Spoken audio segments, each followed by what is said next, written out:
उस रात अंजू और मनोज बुरी तरह झगड़े। मनोज अपने दोस्त के घर से पीकर आया था और अंजू ने अपनी सास के साथ झगड़ा हो जाने के बाद कुछ देर पहले ही तय किया था कि वह अपनी ससुराल में किसी से डरेगी दबेगी नहीं। इन दोनों कारणों से उनके बीच झगड़ा बढ़ता ही चला गया। तुम्हें इस घर में रहना है तो काम में माँ का पूरा हाथ बटाओ, तुम मटर गश्ती करती फिरो और माँ रसोई में घुसी रहे, यह मैं बिल्कुल बर्दाश्त नहीं करूँगा। मनोज की गुस्से से कांपता आवाज़ पूरे घर में गूंज उठी। आज ऑफिस में ज़्यादा काम था इसलिए देर से आई थी, फिर भी मैंने उनके साथ थोड़ा सा काम कराया। अपनी माँ की हर बात सच मानोगे तो हमारी रोज़ लड़ाई होगी। अंशु भी जोर से चिल्लाई। उनकी रोज़ की शिकायत है कि जिस दिन तुम वक्त से घर आ जाती हो उस दिन भी तुम उनके साथ कोई काम नहीं कराती हो। यह झूठ बात है। झूठी तुम हो, मेरी माँ नहीं। नहीं, झूठी तुम्हारी माँ है। उस रात मनोज ने अपनी दूसरी पत्नी पर पहली बार हाथ उठा दिया। उनकी शादी को अभी 2 महीने ही बीते थे। तुम्हारी मुझ पर हाथ उठाने की जरूरत कैसे हुई? अब दोबारा हाथ उठाकर देखो, मैं अभी पुलिस बुला लूंगी। उसकी चिल्लाकर दी गई इस धमकी को सुनकर राजनाथ और आरती अपने बेटी बहू को शांत कराने के लिए उनके कमरे में आए। गुस्से से कांप रही अंजू ने अपनी सास को जली कटी बातें सुनाने में कोई कसर नहीं छोड़ी। जवाब में आरती कुछ देर ही चुप रही, फिर वह भी ईंट का जवाब पत्थर से देते हुए उससे भिड़ गई। मुझे नहीं रहना है इस नर्क में। मैं कल सुबह ही अपने मायके जा रही हूँ। तुम्हारे माँ बाप का बोझ मुझे नहीं ढोना है। धमकी देने के बाद अंजू ने कमरे का दरवाजा अंदर से बंद कर दिया। ये मुझे कैसे दिन देखने पड़ रहे हैं।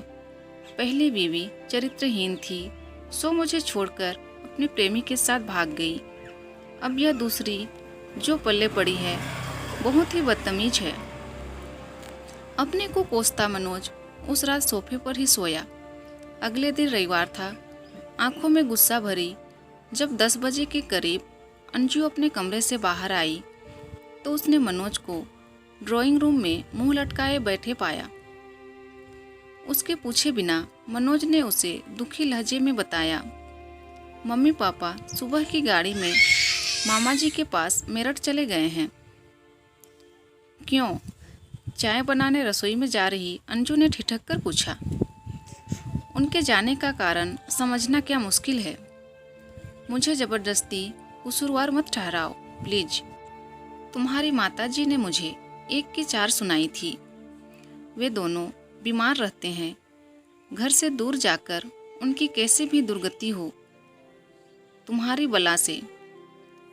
जब आज मैं ही घर छोड़कर जाने वाली थी तो तुमने उन्हें रोका क्यों नहीं? मैंने बहुत कोशिश करी पर पापा नहीं माने। वे कब तक लौटेंगे कुछ बताकर नहीं गए हैं। मनोज ने थके हारे अंदाज में अपना चेहरा हथेलियों से रगड़ा तो अंजू भी कुछ उदास सी हो गई। दोनों दिन भर सुस्त ही रहे पर शाम को उनका बाजार घूम आने का कार्यक्रम बन गया।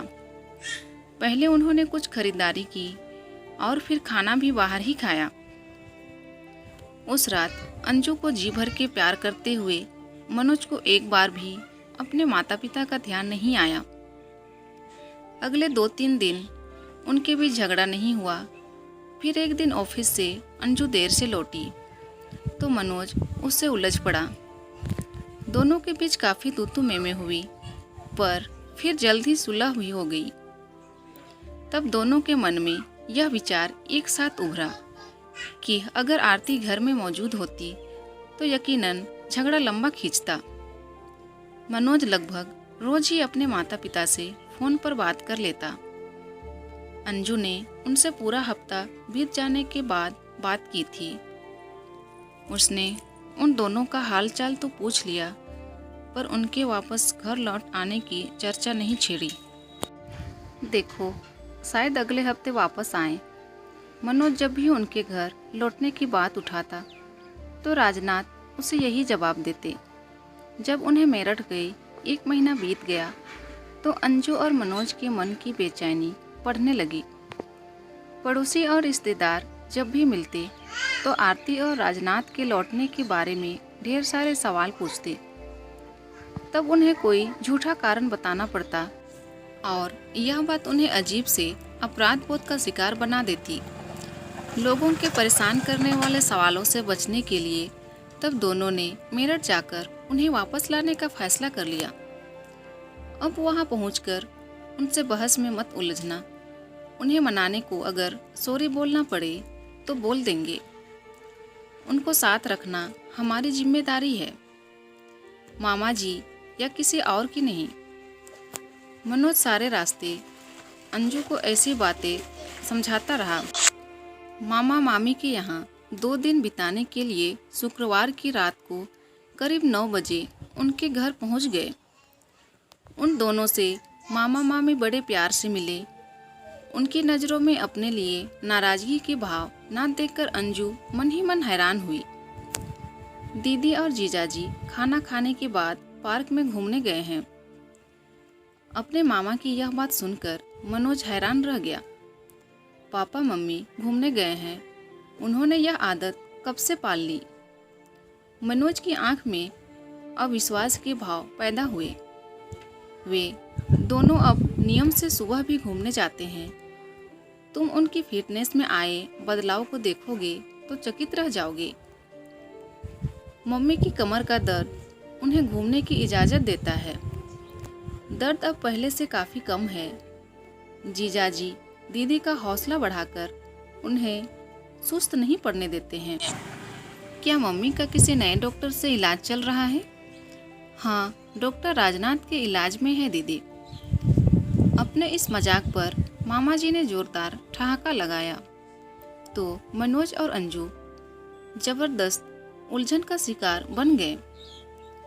जब वे सब चाय पी रहे थे तब राजनाथ और आरती ने घर में प्रवेश किया। उन पर नजर पड़ते ही मनोज उछलकर खड़ा हो गया और प्रसन्न लहजे में बोला, वाह papa mummy, in sports shoes में तो आप दोनों बड़े जच रहे हो। तुम्हारे मामा जी ने दिलाए हैं, अच्छे हैं ना? राजनाथ पहले किसी बच्चे की तरह खुश हुए और फिर उन्होंने मनोज को गले से लगा लिया। अपनी माँ के पैर छूते हुए मनोज ने उनकी तारीफ करी। ये बड़ी खुशी की बात है कि कमर का दर्द कम हो जाने से अब तुम्हें चलने में ज़्यादा दिक्कत नहीं आ रही है। चेहरे पर भी चमक है। मामा जी के यहाँ लगता है खूब माल उड़ा रहे हैं। मेरी यह शुगर की बीमारी कहाँ मुझे माल खाने देती है। तुम दोनों कैसे हो? आने की खबर क्यों नहीं दी? अपने बेटे बहू को आशीर्वाद देते हुए आरती की पलकें नम हो उठी।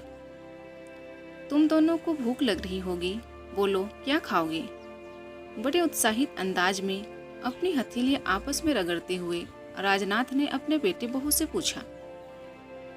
ज्यादा भूख नहीं है, इसलिए बाजार से कुछ हल्का फुल्का ले आते हैं, कह मनोज अपने पिता के साथ जाने को उठ खड़ा हुआ।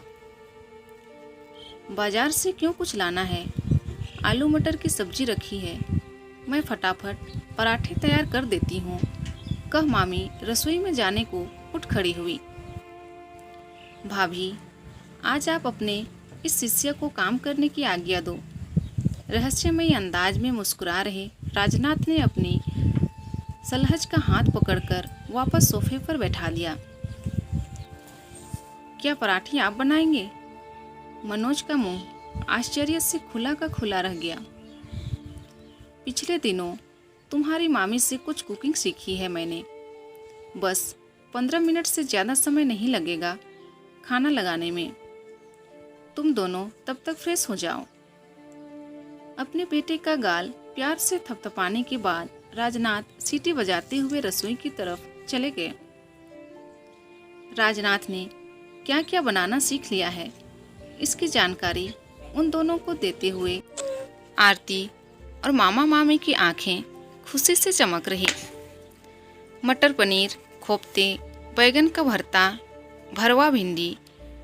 पापा ये सब बना सकते हैं? मुझे विश्वास नहीं हो रहा है। कैसे हुआ यह चमत्कार? मनोज सचमुच बहुत हैरान नजर आ रहा था, क्योंकि राजनाथ को तो पहले चाय भी ढंग से बनानी नहीं आती थी। अरे जीजा जी आजकल बड़े मॉडर्न हो गए हैं। कहते हैं कि आज के समय में हर इंसान को घर और बाहर के सारे काम करने आने चाहिए। किसी पर आश्रित होकर बोझ बन जाना नर्क में जीने जैसा है। अपने इस नए आदर्श वाक्य को वे दिन में कई बार हम सबको सुनाते हैं। इस उम्र में कोई इतना ज़्यादा बदल सकता है? यह सचमुच हैरान करने वाली बात है। मामा जी की इस बात का पूरा अर्थ मनोज को अगले 2 दिनों में समझ आया। राजनाथ जी ने उन्हें उस रात खस्ता पराठे बनाकर खिलाए, फिर रेत गरम करके उसे एक पोटली में भरा और आरती की कमर की सिकाई करी। वे पहले बहुत कम बोलते थे, पर अब उनकी हंसी से कमरा बार बार गूंज उठता था। अगले दिन सबको बेड टी उन्होंने ही पिलाई। इससे पहले वे और आरती घंटा भर पास के पार्क में घूम आए थे। नाश्ते में ब्रेड पकोड़े मामी जी ने बनाए, पर सबको गर्मा गर्म पकोड़े खिलाने का काम उन्होंने बड़े उत्साह से किया। आरती ने पूरे घर में झाड़ू लगाया और डस्टिंग का काम राजनाथ जी ने किया। फिर नहा धोकर वे लाइब्रेरी में अखबार पढ़ने चले गए। मनोज और अंजू उनकी चुस्ती फुर्ती देखकर बार बार हैरान हो उठते। ऐसा प्रतीत होता जैसे उनमें जीने का उत्साह कूट कूट कर भर गया हो। शाम को वे सब बाजार घूमने गए। चाट खाने की शौकीन अंजू को राजनाथ जी ने एक मशहूर दुकान से चाट खिलाई। बाद में आइसक्रीम भी खाई। वापस आने पर किसी को ज़्यादा भूख नहीं थी, इसलिए पुलाव बनाने का कार्यक्रम बना। आरती और मामी जी यह काम करना चाहती थी, लेकिन राजनाथ जी ने किसी की ना चलने दी और रसोई में अकेले घुस गए।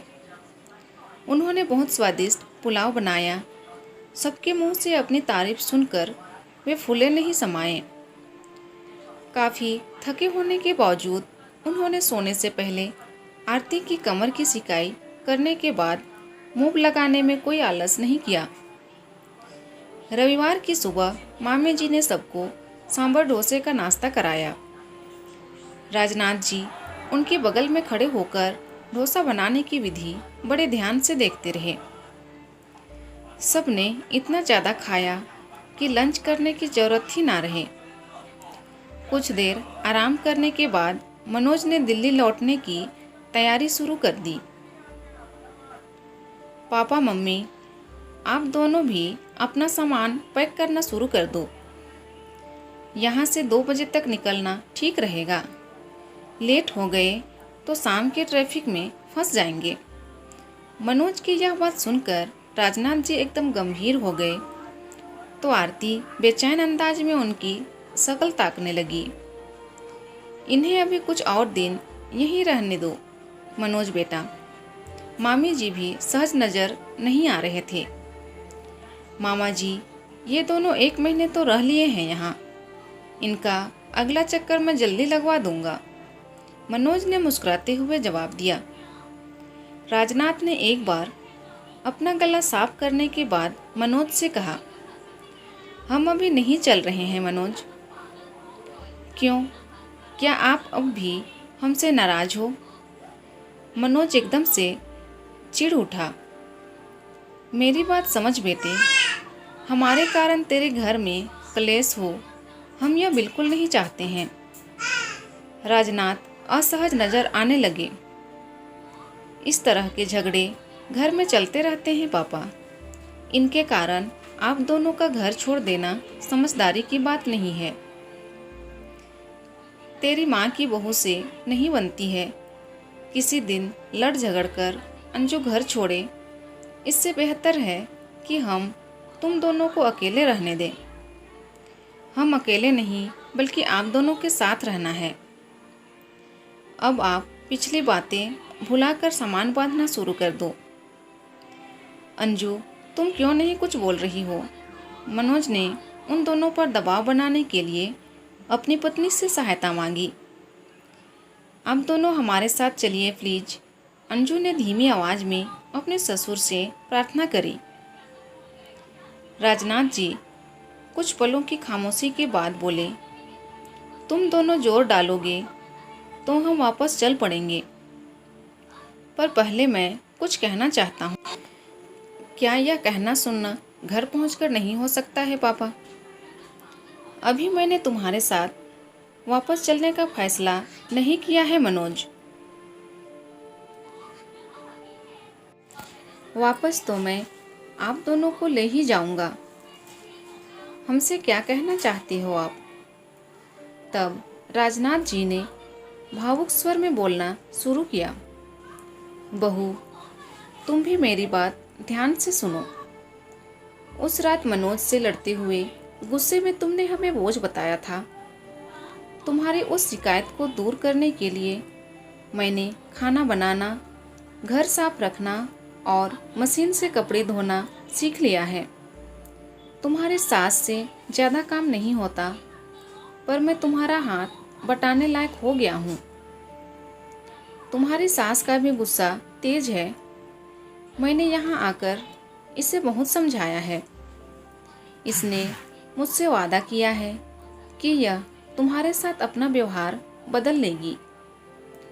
उस रात मनोज से झगड़ते हुए जब तुमने घर छोड़कर मायके जाने की धमकी दी तो मैं अंदर तक कांप उठा। उसी रात मैंने ये फैसला कर लिया था कि घर में सुख शांति बनाए रखने को अगर कोई घर छोड़ेगा तो वे तुम्हारी सास और मैं, तुम नहीं। बहू, मनोज को अपनी पहली पत्नी से तलाक आसानी से नहीं मिला था। जिन दिनों केस चल रहा था, हम शर्मिंदगी के मारे लोगों से नज़र नहीं मिला पाते थे। उनके सवालों के जवाब देने से बचने के लिए हमने घर से निकलना बिल्कुल कम कर दिया था। वकीलों और पुलिस वालों ने हमें बहुत सताया था। वैसा खराब वक्त मेरी ज़िंदगी में फिर से आ सकता है, ऐसी कल्पना भी मेरी रूह कँपा देती है। तभी मैं कह रहा हूँ कि तुम दोनों हमें साथ ले जाने की जिद ना करो। अगर तुम दोनों के बीच कभी अलगाव हुआ और मुझे वैसी शर्मिंदगी का बोझ एक बार फिर से ढोना पड़ा तो मैं जीते जी मर जाऊंगा। पापा, आप अपने आंसू पोंछ लो प्लीज। मैं वादा करती हूँ कि घर छोड़कर जाने की बात मेरे मुंह से कभी नहीं निकलेगी।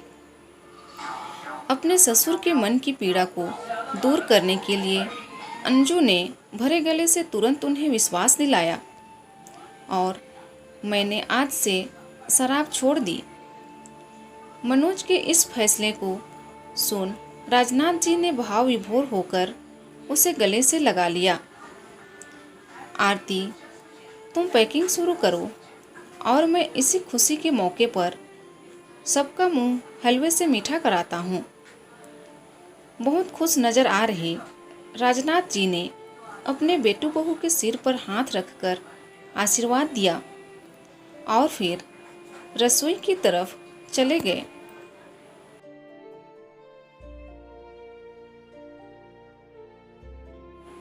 दोस्तों, अगर ये वीडियो पसंद आती है तो प्लीज़ वीडियो को लाइक कीजिए और अगर चैनल में नए हैं तो प्लीज़ मेरे चैनल को सब्सक्राइब कर दीजिए।